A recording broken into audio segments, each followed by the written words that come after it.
as much as possible. जितने ज़्यादा बन जाए उतना अच्छा है हमारे लिए. But when it comes to these airports being operated or owned by certain different institutions, once the institution agrees to let it operate for civilian operations, only then we come into the picture, sir. So I understand the request coming in from the honorable member, but I would say that if the state also comes in, and if the state and obviously the aviation research center जिसके पास अभी ये airport है, if they agree to run for civilian operations, then the Ministry of Civil Aviation will go ahead with the proposal, sir. माननीय मंत्री जी. Sir, just a clarification here. With the development of technology, now aviation resource center is being operated in and around Delhi. So that airfield is slowly becoming different. Not a single aircraft is being operated for last 3 years. My second supplementary, sir, is International Civil Aviation Organization, ICAO study shows that the air connectivity has an economic multiplier of 3.25 and employment multiplier of 6.1.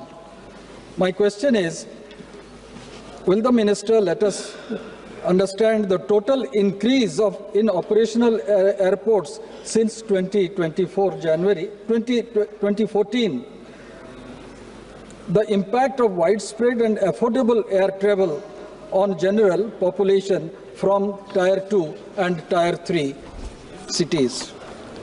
Sir, I will give you a general picture from 2014.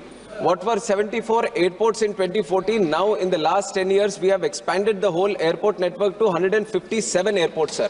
And I can proudly say that India has reached that passenger capacity limit where they have crossed 5 lakh passengers in one single day. This is a great achievement and a great milestone for the Ministry of Civil Aviation, and we take great pride in that.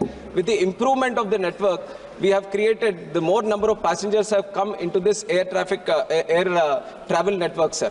And honorable member has specifically asked regarding the job creation multiplier and the economic multiplier. The numbers have already been mentioned, but one important statistic that I would like to give, sir, if you look at the Chennai airport is being built in 1350 acres, and the daily passenger movement is 72,000 there. And for 72,000 people moving every day, the kind of job creation Chennai creates today is 20,000 direct jobs. And with the multiplier effect, so one direct job being created in aviation sector results in up to 6 more jobs, either direct or indirect, within the aviation network, sir. And if the ICAO studies the multiplier effect, which is 6.7, in countries like India, the multiplier effect can go up to 15. So if I'm saying 20,000 jobs being created in Chennai airport itself, the indirect jobs can be up to 1.2 lakhs to 3 lakh jobs. So you can imagine with the number of passenger movement that is happening in all the airports, and we have created 80 airports, sir, in these Tier 2 and Tier 3 city networks. So when the passenger movement is there, obviously the job creation also subsequently will happen. And for the specific figure, I'll give it in writing to the honorable member, sir. PP Chaudhary जी. धन्यवाद अध्यक्ष महोदय जी. मैं धन्यवाद देना चाहूँगा मंत्री जी को, प्रधानमंत्री मोदी जी को, कि RCS फ्लाइट और उड़ान योजना के तहत में पिछले 10 सालों में जो प्रोग्रेस हुई है वो अपने आप में सराहनीय है. और जो मंत्री जी ने जवाब दिया है कि सोजत में, पाली जिले के सोजत में, मेरे लोकसभा क्षेत्र में एयर स्ट्रिप अवेलेबल है, लेकिन ये अनसर्ड एयर स्ट्रिप है उड़ान डॉक्यूमेंट के तहत में, और 5 राउंड में भी वहाँ पर कोई प्रपोजल नहीं आए.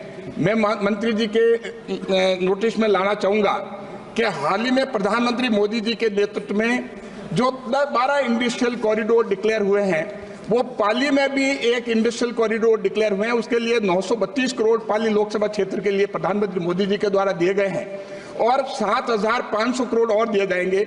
तो अगर जो आपने 5 राउंड लिए हैं, तो मैं माननीय मंत्री जी से पूछना चाहूँगा, क्या ये प्रपोजल जो है, आपका बिडिंग प्रोसेस जो है, ये कंटिन्यूस प्रोसेस है या इस प्रोसेस को आप क्लोज कर देंगे? तो इन फैक्ट्स को देखते हुए मैं माननीय मंत्री जी से जानना चाहूँगा कि जब इंडस्ट्रियल कॉरिडोर देश के 12 में से एक इंडस्ट्रियल कॉरिडोर हुआ है, तो क्या सोजत में, पाली जिले के, इसमें जो बिडिंग जो है वो वापस प्रोसेस शुरू होगा या नहीं? Sir, like the honorable member has mentioned, UDAN has been a revolutionary scheme for the civil aviation network, sir. Under the UDAN scheme, whatever unserved or underserved airports are there, the only way we could invite the airlines to run some routes from the airports was giving viability gap funding, and this was happening through the UDAN scheme. उड़े देश का आम नागरिक, यही सोच थी sir हमारी प्रधानमंत्री नरेंद्र मोदी जी की कि आम नागरिक, हमारे देश का जो आम जनता है वो भी हवाई जहाज से ट्रैवल करे, उसको सही करने का काम ये उड़ान के तहत हमने किया है सर। और जो ये पाली का है, हमने आइडेंटिफाई किया है कि सोजत एयर स्ट्रिप पाली में है। पाली एक जैसे कि माननीय सांसद जी ने बताया कि एक स्ट्रैटेजिक लोकेशन है, अभी इंडस्ट्रियल हब भी वहाँ पे बनने वाला है, तो ज़रूर वहाँ पे एयर कनेक्टिविटी उस जगह की इकोनॉमिक एक्टिविटी को भी बढ़ावा देने के लिए बहुत उपयोग रहेगा।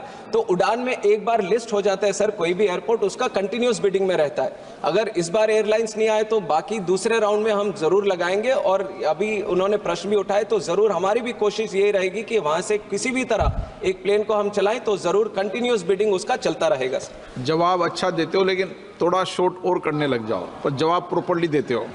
क्वेश्चन में 2-3 का समाधान हो जाता था, तो इसलिए एक्सपेंड करता हूं। तारिक अनवर जी। धन्यवाद अध्यक्ष जी।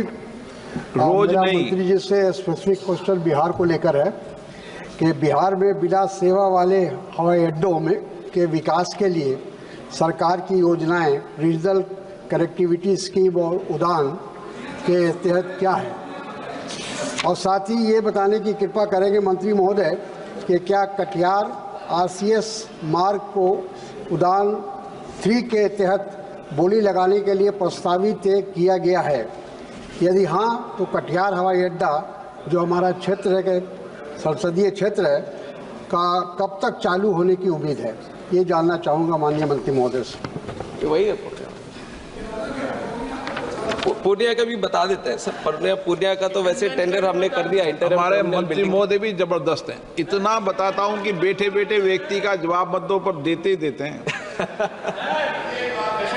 अब आप देने की आदत पड़ लो, नहीं मानते। नहीं सर, कटिहार का भी कर देंगे सर। कटिहार का we'll just verify and we'll let you know when exactly we can start the operations. And other airport in Purnia also sir, we are in the final stages. Terminal building का भी उसका वो tender अभी निकालने वाले हैं sir. Shri Kirti Azad. धन्यवाद अध्यक्ष महोदय। मैं मंत्री से जानना चाहता हूं कि क्या इनके पास ऐसा कोई प्रस्ताव आया है कि दुर्गापुर में जो पश्चिम बंगाल में है उसके काजी नजरुल इस्लाम एयरपोर्ट को एक्सपेंशन की बात हुई है और अंतर्राष्ट्रीय एयरपोर्ट बनाने की बात कही गई है। वहां पर काफ़ी ज़मीन है, पहले वहां पर एयर इंडिया के फ्लाइट्स भी चला करती थी माननीय मंत्री जी। और वह देश के 5 सबसे बड़े औद्योगिक नगरों में से एक है जहां बड़े बड़े PSUs हैं, बहुत बड़े बड़े उद्योग हैं। इसलिए आवश्यकता है कि वहां यातायात को बढ़ाया जाए। उसको लेकर यदि मंत्री जी हमें कुछ जानकारी दें तो बड़ी कृपा होगी। बहुत बहुत धन्यवाद सर। दुर्गापुर में अभी तो फिलहाल 650 एकड़ का एयरपोर्ट है सर, जो अभी कोड सी एयरक्राफ्ट जो 2800 मीटर का रनवे भी है, तो काफ़ी बड़ी फ्लाइट्स भी वहाँ पे चल सकते हैं। अभी फिलहाल तो कनेक्शंस दिल्ली, हैदराबाद, बैंगलोर, मुंबई, चेन्नई के लिए है। अभी कैपेसिटी भी और है सर वही दुर्गापुर एयरपोर्ट से अभी और फ्लाइट्स चलाने की। तो अगर कोई डिमांड स्पेसिफिकली रहता है कि इस रूट्स को कनेक्ट करना है, तो हमारी मिनिस्ट्री की तरफ से कोशिश रहेगी कि तो वो रूट्स भी चलाएं। राजीव प्रताप रूडी, संक्षिप्त में पूछना। एकदम सरकार ने बड़े नीतियों के तहत 2008 के पश्चात से लेकर आज तक 21 ग्रीनफील्ड प्रोजेक्ट्स लागू किया है। हम उस राज्य से आते हैं जहां की आबादी 14 करोड़ है और एयरपोर्ट अथॉरिटी ने बिहार में एक ग्रीनफील्ड एयरपोर्ट का प्रस्ताव दिया था और वर्तमान में जो 2 हवाई अड्डे बनाए जा रहे हैं, बीटा और पटना, जिसमें कोई ग्रीनफील्ड का और ये बड़े विमानों के उतरने की संभावना नहीं है और क्रिटिकल है। मैं सरकार से जानना चाहता हूं कि बिहार के 14 करोड़ जनता को क्या आप अपनी नीति के तहत एक ग्रीनफील्ड एयरपोर्ट जिसका प्रस्ताव आपके यहाँ लंबित है उस पर विचार करके देना चाहेंगे, क्योंकि बिहार के लोगों को पूरे भारतवर्ष में जाकर के जहाज पकड़ना पड़ता है और हम देश के 1/10वां हिस्सा है जिसको 75 वर्षों में एक भी अंतर्राष्ट्रीय। सर बिहार हमारे लिए, हमारे सरकार के लिए बहुत ही मुख्य जगह है सर। वहाँ पे बीटा जो एयरपोर्ट है उसके लिए भी हम 1500 करीब करोड़ खर्च करके सब कर रहे हैं, हर जगह कर रहे हैं, हर जगह कर रहे हैं, हर जगह कर रहे हैं। तो बीटा में भी एक नया टर्मिनल बिल्डिंग का भी हमने शिलान्यास भी किया है सर, अच्छा से किया है। पर जो माननीय सांसद जी बता रहे हैं कि वहां पे ग्रीनफील्ड एयरपोर्ट की भी जरूरत है, और हमारी भी यही राय है सर, जितने ज्यादा एयरपोर्ट बनेंगे उतना अच्छा है कनेक्टिविटी के लिए। तो अभी जिस तरह से पटना का एयरपोर्ट है, बीटा का एयरपोर्ट है, ये अभी इंडियन एयरफोर्स के पास है, उसको डेवलप हम कर ही रहे हैं, पर वो भी सैचुरेट हो जाएंगे। जिस तरह से एयर ट्रैफिक बढ़ता जा रहा है, पैसेंजर का नेटवर्क भी बढ़ता जा रहा है, तो बिहार जैसे शहर में जरूर ये दोनों सैचुरेट हो जाएंगे, तो एक ग्रीनफील्ड की भी आवश्यकता रहेगी। तो जैसे राज्य सरकार उसके लिए लैंड इकट्ठा करके हमें एक ग्रीनफील्ड बनाने के लिए एक साइट क्लियरेंस का भी कुछ ऐसे प्रपोजल करती है, तो जरूर उसके लिए हम आगे बढ़ेंगे। एक अच्छा है कि बहुत सारे माननीय सदस्य इस विषय पर प्रश्न पूछना चाहते हैं। एयरपोर्ट के विस्तार के प्रति लोगों की अपेक्षाएं, आकांक्षा बढ़ी है, एक अच्छे संकेत हैं। Question number 145 Shri Sougata Roy ji. Sir, question number 145। माननीय मंत्री। Sir, answer has been placed on the table of the house. माननीय सदस्य। I thank the young and energetic minister for his giving an honest answer, saying that 6 airports built at a cost of 5,260 crores has been handed over to private parties. I would like to know from the Honorable Minister if the name of such private party is Adani, and if so, whether they are being given any further airports to bolster their kitty. I would like an honest answer. Please, you are disturbing the minister. He is replying. What is this? Please. Whether the name of the 6 concessionaires is Adani, and whether they are being given any further airports for their benefit. Sir, the answer to the question that he asked is yes.